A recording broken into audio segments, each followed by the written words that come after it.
The name of the show is The Way to Go. My name is Alan Bendich, and I'm going to be your host. Max Bendich, my father, is our guest. Welcome to the show, Max. Thank you. Okay, Pop. How are you? I'm great. I'm great also. I'm great. So we had a special request about some history that you lived through, and you're 99 years old. So chances are you've seen a lot more than most people who are alive today. When you were when you were growing up, did you have any idea that you would ever see the world the way you saw the world? Never. First of all, when I grew up, we went from one place to the other place, and we ended up on 136th Street. You're a kid. You don't Right. think about anything. You're going to school. Right. You're playing. You're getting hit by somebody, and you're in trouble with the cops only because you're doing wrong things, not bad things. Yeah. This is going to be your life. Right. We never thought we were poor. Right. We had nothing. Right. And I remember there were times in a 4-story building, Alan, all of us were poor. Yet my mother would make something, and the lady on the second floor, apartment T or 4 Right. or 6, and we would change everything. Alan, this is the life we led. No, but I'm saying, like, as you were getting older, you were already in your 20s. Did you, when you were, I'm not talking about when you were just a kid. All right. I mean, your life, let's say you were between 20 and 25, you were All right. already working, right? Yeah, You were working. Yeah, all right. And remember, at 26, I went into the Army. Yeah, and but at before that, I'm 26, talking no, about before you got before into the Army. and we'll talk about that time before I got into the Army. Again, I get a job. Why didn't I go to college? I got a job making almost as much as my father. I know. Right? Which was good for the family. But even then, I didn't realize I could have done that. And how could I was a kid. And I started out working for, I don't know, for 25 cents an hour, whatever it is. Soon I'm making $40 a week, almost as much as my father. I have 6 people working under me. And yet, I still thought we're going to be living in 136th Street all my life. Right. There was no reason not to. But something happened, and I don't remember what it is. Right. I graduate public school. High school, you mean? High school? Public school. Okay. I graduate, and I'm about 13 years old. You graduated Right. about that time. And what happens? You have to go to high school. Right. On 136th Street, 2 blocks away, Right. was a beautiful annex to a high school. James Monroe High School was on that corner. Okay. So we actually moved from two blocks to the next 2 blocks. We were near the school. And that's where I spent most of my youth, you could say. Right. And again, compared to the other fellas, I was at least 5 years older than them. But What do you mean, compared to who? yeah, all my friends. Right. We had about 6 fellas. Right. 6 Why was there such an? I'm not understanding. No, remember, I moved from one place to the other. Right. They were there all the time, Right. and they grew up, fellas and girls. Right. Again, what kind of life did I lead? I never knew a girl. At that time, in the 1915s or 20s, the girls would be on one side of the street. Right. But I'm still curious. Again, going back to like between the ages of 20 and 25, or 26, before the war. What were you doing? Not when you were 13. What was I doing? I was working. Right. Working. And I worked Saturdays. How come I made so much money? I'd work, instead of a 5-day week, sometimes I worked at 7. It didn't mean anything that I'm working. Right. And I grew up. The family was terrific. I had 2 brothers. Right. And But okay, so the other thing, I mean, so you were working. and we had friends. Right. No, the only friends I had when I moved up there, I was the oldest guy, but the fellas 5 years younger than me. Okay, now, so that you were like, when you were like, so you were hanging out with an 18, 19-year-old? Yes. Okay, so when did you hear about World War II? I mean, before, when did you hear about what was happening in Europe? Before you enlisted. Alan, there must have been news, right? That there were things happening in Europe. no, my parents were workers. Here, you read? And usually when you're workers, you belong to a union, Right. and you belong to all those things. Right. And in the union, they'd talk politics and everything else. Right. And my father would come home with a Jewish paper in his back pocket. Right. And he would sit down and talk Yiddish to my Right. to my mother, and I would sit there and I'd listen. And I'd listen to what's happening in Europe, to the Jewish. So you heard what was happening. Yeah, I knew what was happening. So you were still, okay, the other thing was, in your 20s, you were still living at home with your parents. Yes, I was still living at home. I was living at home with my parents till the beginning of the war. Right. Well, a little bit before the beginning. All right. But Because I met a girl. Right. But before you met that girl, so you knew something was in Europe, but America hadn't joined the war at that point. That's right. And we were and people like me again. We want a second front. Right. We want a second front. And What did that mean? in other words, we want America to go into the. Okay, so you felt at that time, and you're the most anti-war person I know, but for for what was going on in Europe, you wanted us, America, to fight in that war. No, but what was hindering everybody? The enmity between Russia and America. Right. They hated each other. But when we entered the war, we didn't enter the idea that we're gonna help Russia. We entered the war to knock the Germans, to knock the Nazis back, and for them to lose the war. Well, but didn't we also? I mean, there was another reason to enter war because we were attacked. What? We were attacked. Oh, we were attacked not by the Germans. I know. Oh, but wait, I'm saying the reason why we entered the war was not because of Germany. No, but because of Japan. Right. Wait, but in Japan, we were married, Alan, Dorothy and I, Mom and I. That we were married on the. She wanted to be. I told you she wanted to be 20, Right. 21, and she became 21. We got married 2 days later. Right. 3 weeks later, World War II happened. Right. Now, what happened to me since that time? Very good. We made up our mind. I'm too old I was actually 26-year-old too old. I didn't want to be in the infantry. Right. So what did I do? I enlisted. You can imagine, we were just married. I enlisted in the Army, and I joined the Signal Corps. Now, what again? You knew that you'd have to go one way or the other. Yes. Okay. First of all, my number. You got numbers. Wait. Right. My brother Aaron Yeah. was not taken because of the kind of work he was doing. Right. Because he was the genius. Joe, Right. his twin brother, as a machinist, lost part of his finger. Right. He was denied going into Right. the only one left is me, and I'm ready to get into becoming 26. Right. But what did I do? I didn't know this was going to happen. The most unbelievable thing. I joined the Signal Corps. Right. As a soldier. They sent me to. I never told you. They sent me to school up in Troy, New York. You told me, but this I is told good. you I don't Yeah. remember. For a year, Alan. Oh, I think I went. I made trouble for Troy. I finally put those 2 wires I know together. this story. Tell the story. I tell the story. So we're finally coming. We're making the telephone places for the for different units, and they're working. It looks good, but underneath you have wires, and all of a sudden I realized I'm colorblind.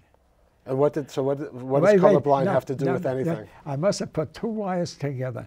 Now look what happens when I did, and it must have been a very important thing. There was almost an explosion, and half of the what do they call those places where they have all the power stations? No, the power. I killed the power station, and half of Troy, Alan, half of Troy lost their power. Lost their power. No kidding. So you should be proud of yourself. Max of Troy. Well, we did. I realized that we were wondering. We didn't know anything, Right. but we figured out later. But that was me. All right. So I spent a year in. Was Mom with you? Wait, lucky. Right. Troy isn't so far. You go on a train, Right.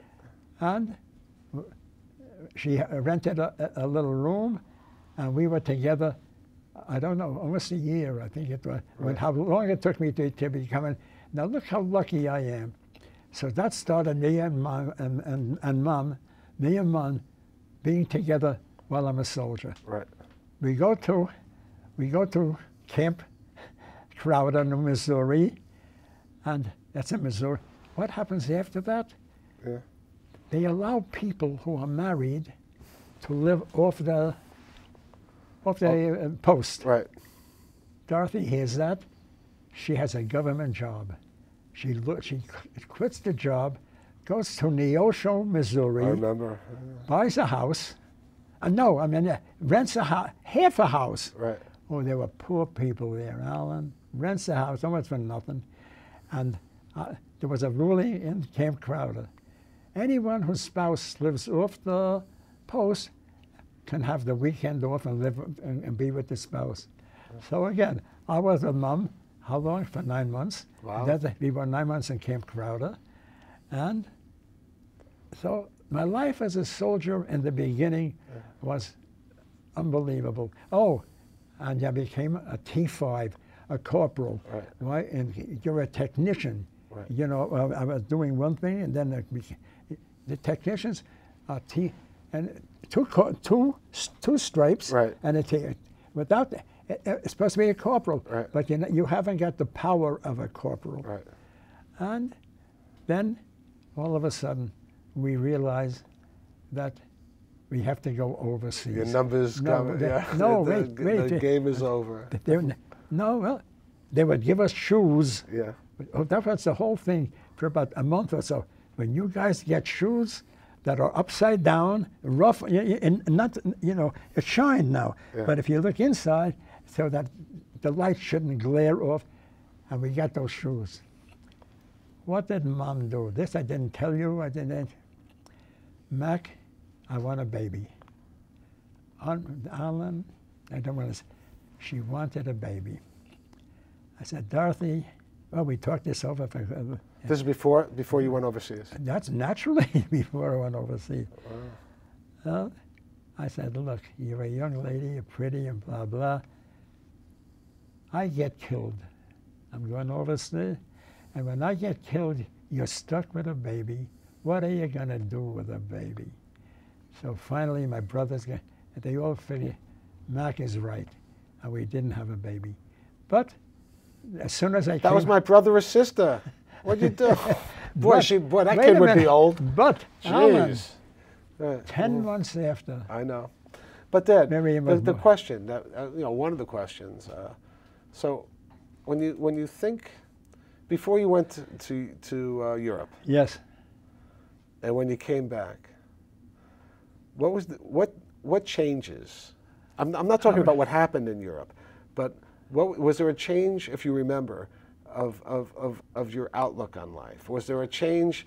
I mean, after you saw the things that happened, I'm not saying positive, negative. What changed?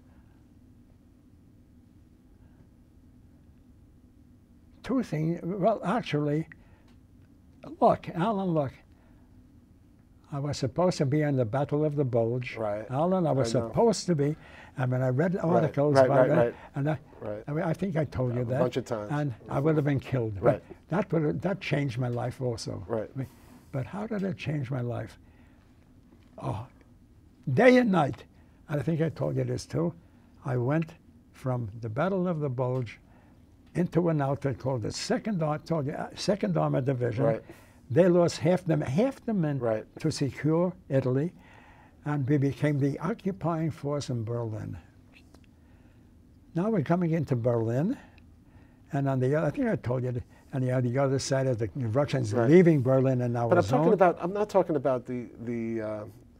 not talking about history. I'm talking about what happened inside your head. I mean, the way you looked at the world. I mean, you went in kind of. I mean, the changes that when you came back. What was it like? No. When you came back, what was your experience based on when you left? You came back. I mean, you're coming back to life again after you're overseas. I mean, that's like you go to college, then you finish with college. Well, now what are you going to do? So, you know? I have to tell you one thing, because I didn't have a nickel, Alan, Right. when I got married. Right. I had unbelievable amount of money when I left. I know you made money. Unbelievable amount of money. And, Right. I know. Wait, again, how did it happen? By luck, I came into Berlin. The Russians were there. We were told not to have anything to do with them. We became best friends with them. And they got paid. Now this is, you're asking about me. They got paid 5 years' money. I know. And they weren't, I told you that, and they weren't allowed to, and here I'm standing there, Right. and I'm watching something. Usually they were Air Force officers. Right. Well, oh, no, they wanted American cigarettes, Right. and I'm making money. See, but Dad, I have to interrupt. What? That's the easy stuff. I'm talking about what was going on inside your head. I mean, you come back. Nothing was inside my head. One thing was inside my head. I want to go home. I know, but once you're home, once you've seen Europe, once you've experienced the trading with the Russians, once you've experienced all these things that you've talked to us about. What did I do? What was going on? I mean, right after that? I mean, did you see death at all in Europe when you were there? Never. Alan, believe it or not. But you did see, you saw Nazis, right?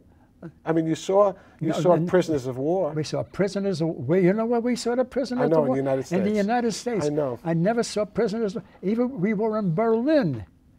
We never saw prisoners of war. Right. We never saw any kind. Me. So, Dad, did you feel like you were in a war? No. Believe me, Alan, I was saying to myself, I'm the luckiest guy in the world. I'm about to go home. I was in the Army 5 years. I never fired a gun. I didn't kill anybody. Nobody Well, you did get close with the Battle of the Bulge in terms of going into. Right, that was the only place, right? Except, Alan, I didn't know that at that time. Okay, so looking back, looking back. Oh, looking you know back? That. But, so you're saying that there was never, except for the time at the Battle of the Bulge, where there was a possibility for you to get hurt or to kill people or whatever? Wait, I thought I to get killed. No, Alan, there was no way, unless somebody's going to come in. Right, like a terrorist or something. Right. I never thought about terrorists. No way for me to get hurt. I was. Because you're a clerk? Alan, just imagine 3 years in jail, 3 years in Paris. Right. And Paris wasn't touched. Right. And I was 9 months in Paris. I walked around with a gun. After a while, they took the gun away because we came. I told you, an open. Right. That's one thing. You remember, from one to the other. Right. And then to go into. So was it all luck? Luck. Alan, it was luck. That's the only thing I realized. That's the only thing. As I told you, I'll say it again. Something about luck. There are two kinds of lucks: good luck and bad luck. Right. I made use of that bad luck, Alan. I made use of being in the Battle of the Bulge. Right. I made use of a shot, you know. I made use of a shot to look out the window. I'm going home. Right. I'm going home. Well, that's the story. And Alan, life was going on. I would have been dead. Right. I changed my life somehow. I don't remember how. But again, when I came home immediately, Alan, when I came home, I bought a store, I bought a car, I bought this, I had money. Right. All right, how about you? I had money, a lot of money, Alan. Right. And from that moment on, right after the war, life was the way a married couple. Did you forget? I mean, well, nothing, there was nothing to forget then, except, I mean, your whole war experience, there was no negative. You had no negative. As far as I know. Oh yeah, wait. Yeah, as far as I know. No, because you even told me this when let's say 10 episodes or 15 episodes when we were talking about what we're going to talk on the show. You said something like the best times of your life, some of the best times of your life when you were in the Army. You loved being in the Army, something like that. That you loved it. First of all, I was by myself. Right. I'm taking orders. I'm only a corporal, right. But I'm taking orders, but I'm also giving orders, and we're all friends. We were all friends, Alan. Right. Everything, and By luck, I was put in this war. By luck, I was put over here. And even by bad luck, the bad luck, definitely. I'm taken out of Paris. Right. I'm put into the Battle of the Bulge. Right. We come to the river for the Battle of the One general wants to go over. Right. Eisenhower, who was in charge of everything, he wanted to be there. Right. We didn't go over. The war ends. Luck. The war ends. We go into Berlin. Right. I become a rich man almost, Right. and I go home. Right. And where do I go home? If I didn't go to Berlin, Alan, Yes. I don't know what my life would have been. Openly, I tell Right. you. That's it. So that's luck. If you do- didn't see that you know- those transactions that were that you were able to do, your life would have turned different. Well, again, if you wake up one morning an hour later, your life Alan, changes. No, but this would have been definitely. Right. What would I have done if we didn't go Who into? knows? Who knows? The book wasn't written. I mean, that story wasn't Well, told. yeah, It's not Wait, I scriptless. want to go to song. Que sera, That's sera. Alan, when I hear every now and then Right. somebody You never goes and know. sings it, the futures are not to see. Right. And Alan, whatever it was, It worked out good for you, right? It worked out good for me. You're a lucky And guy. Alan, again, one of the most important for lately, I mean, in the last few years, we only lost 2 people. I know. 2 people died. Here I'm in my 90s already, and 2 people died. Only No, one. This is the only last one. Day, the last day in your No, the only last one. year of your 90s. Only one. That's it. And it was either Dorothy, my wife, That's or it. me, That's it. and she died. And I told my children, a new life entered. I know. And I was Alan, there. I was there. A new life is, we have to live. That's it. And again, whether you like, I want to give credit to something else. Okay. Before I came to Kittay House, and I want people to, there was something called senior centers. Right. We learned how to go to a senior center, Mom and I, and I'm positive we spent maybe 10 or 15, maybe even, we had our own house. Right. We never cooked. Right. We go to a senior center, and the meals. And Alan, I'm going to show you when I go home a menu from, I don't remember what date, Right. and you would have seen, it says on the bottom, contributions, 50 cents. Right. That was the 50 cents for lunch. Right. Once upon a time, it was a dime. When I know. I argued for breakfast. I got breakfast I know. for a dime. It was. Then we went up to 15 and a quarter. Right. But Alan, I know. and I loved the kind of life I was leading. Right. It never. And you had, and the other thing. Well, let's go back to when you were in the senior centers. You had a bunch of educated people. There were teachers. Right. There were people that were your friends. But they were also doing one. Why did I join? Bridge. They played bridge. I know. I was a good bridge player. And you Alan. used to teach bridge. And there were about 5 tables. That's 20 people I know. playing bridge. And Mom, I got it. Okay. Mom, We got the. Mom You got had the trouble microphone. with the water to go to the bathroom. Right. She would sit. There's a chair here. The bathroom is right over here. Right. And she would sit with a book and read a book. And she had friends, all were her friends. Yeah. No one touched that seat. All she had to do was to go this way, back to the bathroom, and back again.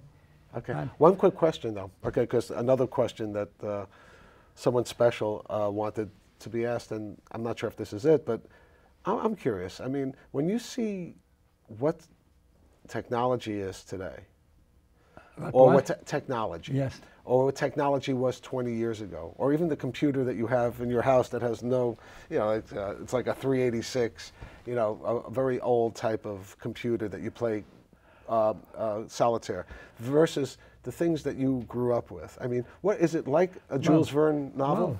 Well, Alan, when we got that computer, Yeah. I became good at it. No, I'm not saying you were, but I'm saying. No, is- what would I do with it? I would get mail. I would send letters over here. I would get sent to. Right, we AOL, right. We email back and forth. Right. I don't know how to do it now. All I do is to play that game. No, but you also use, but in your computer, but you use YouTube and you see our show on sure. YouTube. But I'm saying, the question is, I mean, how fantastic is it for a person who is almost 100 years old to see where technology used to be, versus now? You can't believe it. That's what I'm asking. You can't, Alan, you can't believe it. First of all, we had no knowledge of things like that. We used to see computers. Some of them are about as big as the room. Alan, I'm serious. I know, I remember. As big as the room. I know. And whoever would even think of a thing. First of all, I'm interested in the family. Right. I'm talking about me. The family was the most important unit there is. Right. There is the important. Right. And I hope everybody realizes the family. Right. And what do you have to do with the family? Work. Right. Oh, or where Miriam, our daughter, all of a sudden got sick, and Mom had to go for a half a year to live with Miriam. Right. And I would only see her for the weekend. I remember. And look, we made up our mind. Right. This is how it has to be. Right. And I think however we made up our mind, look at us right now. Right. It was successful. No, it was successful. But again, right, there's no disputing that. That's But I'm it. still amazed. Like even I think about when I went to college in the 70s, I hated the computers because I had to deal with punching cards. They had these 80-column cards. And now it's like I live on my iPhone, and I work on my computer, and I'm amazed. I mean, I just remember when I used to watch Dick Tracy on television, he'd have this little watch that had a camera on it, and it would be unbelievable, The science fiction, my brother had a beautiful books. He loved. I couldn't look at science fiction at all. What kind of junk are you looking? The science fiction came in handy for later on. Right. Some of it worked, some of it didn't work. Right. And But even like you look at Star Trek. I mean, we used to watch Star Trek together, with the flip, the communicators. And now all phones, like at one point, almost every phone was like a flip phone, and it was just like a communicator for Star Trek. So I don't know. It's just I'm amazed at the technology. So I can only imagine what you're amazed with. I mean. So I'm going to ask you a different question. Okay. Is it good for you to have this kind of technology? Yes. I like it. See, there it is. Especially because of I like to get the feedback of the shows that I do, and I like to have.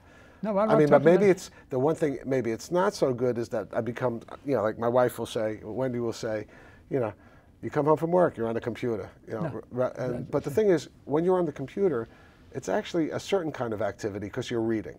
One thing, I mean, whether you're reading a book or not, it's different. But when you're on the computer, unless you're looking at videos, you're reading. And it's one other thing. Believe it or not, Alan, we had friends. Friends. What are those? That's right. And we realized one thing. Yes. Why aren't there friends? When I spoke to Miriam with Michael, and there are no sidewalks. Oh, right. If there were sidewalks, people would walk and talk to each other. Yeah, I live on a block that has a lot of traffic, and it's very difficult. I mean, but when we lived in Mickle Avenue in the Bronx, it was a dead end, so you could play in the street. It was a dead end. You could play in the street now. Right. So again, by luck, how did I buy that house? Again, right. We went riding. Right. I saw a beautiful house. Well, you know what, Dad? But you know what? We're going to have to go riding soon. You know why? I know why. I think I know what you're going to say. Well, there's only one thing left to say. That's a wrap. Good night, folks.